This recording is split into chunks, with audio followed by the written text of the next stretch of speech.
Now that we have seen some of the key principles in play, let's try and figure out what we can do on the range to try and work on these elements. So I am set up here on range and I have my target marked out by that red post and these yellow sticks indicating a straight line down towards it.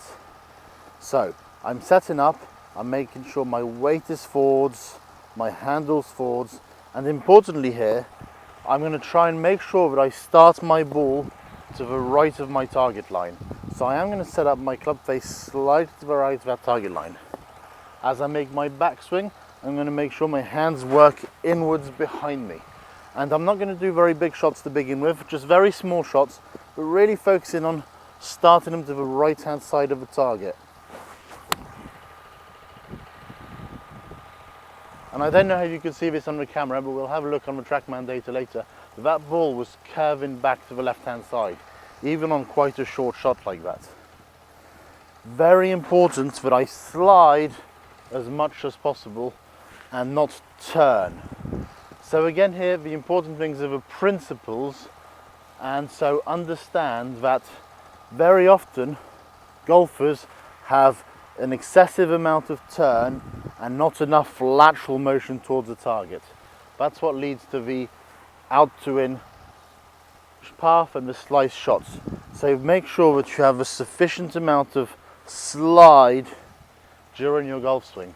Now hookers on the other hand, they often have the right amount of slide, but they don't have a corresponding amount of turn. So you obviously do need to have both throughout a golf swing. But if you're suffering with an out to in path, there's a very, very good chance you're not shifting your hips, you're not sliding for long enough.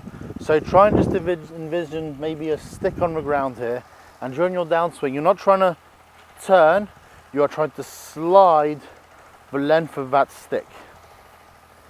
So if I have this next shot focusing very much on that, so weight forwards, handle forwards, club face to the right, shoulders a little bit to the right.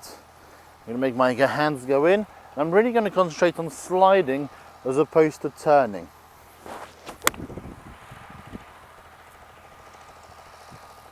So again, I send that ball out to the right. I will do that again, focusing entirely on the slide, not the turn. And those balls are starting to come back slightly, even with such a short swing.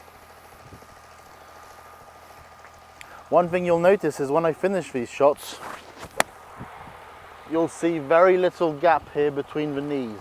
My right heel is almost touching the ground still. My hips have moved this way, which has dragged the foot inwards in the version of the right foot.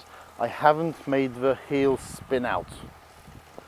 So very important from this view, hands in, weight stays forwards, handle forwards, and you're trying to start the ball to the right.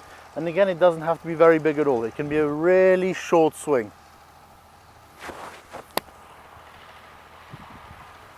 Even on that one, I can see the right to left curve.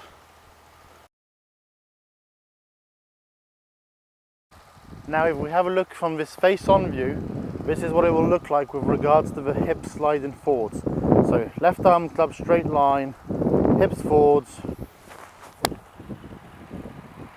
And you can see how my hips are really in that forward position. The other thing you'll notice is how I was extended. So I didn't finish in this flexed position like you so commonly see. I finished with my hips tucked underneath me, my pelvis as upwards as possible, so my belt level's risen, my chest is puffed out to the sky, my head is back in the middle of my stance while my hips are forwards. Now this extension piece is really important to help the shaft keep raising through the ball instead of lowering through the ball. So as the shaft rises, that keeps your path from in to out. As your shaft lowers, that shifts your path from out to in.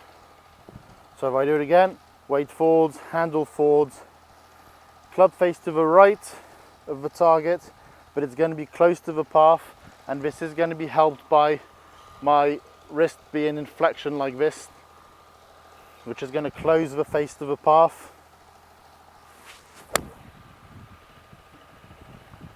And they're starting to the right and coming back to the left. Again, when you look at me from this view, you'll notice when I finish that the right heel is closer to the target than the right toe. A good indicator of sufficient slide as opposed to excessive turn.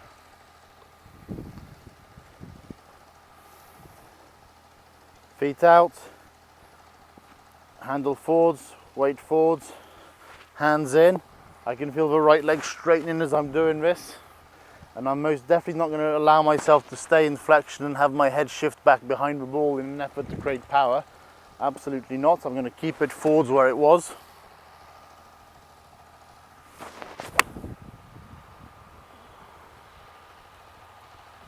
And I have my high draw shot.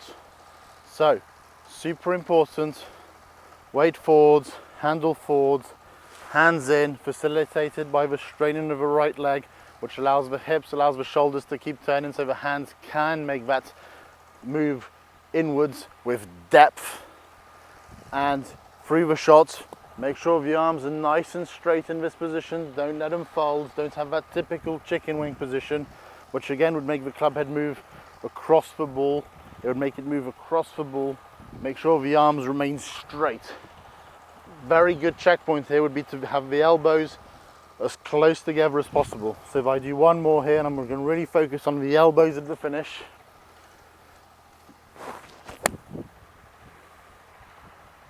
Nice draw, and you can see how close they are. So if I swivel round, that's where my elbows are.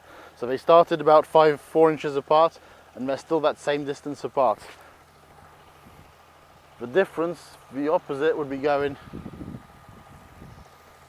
Make sure you can do this on some small shots, gradually build it up. Adhere to these principles and I guarantee you will start to make that ball start to the right and curve back to the left thanks to that in to out swing path.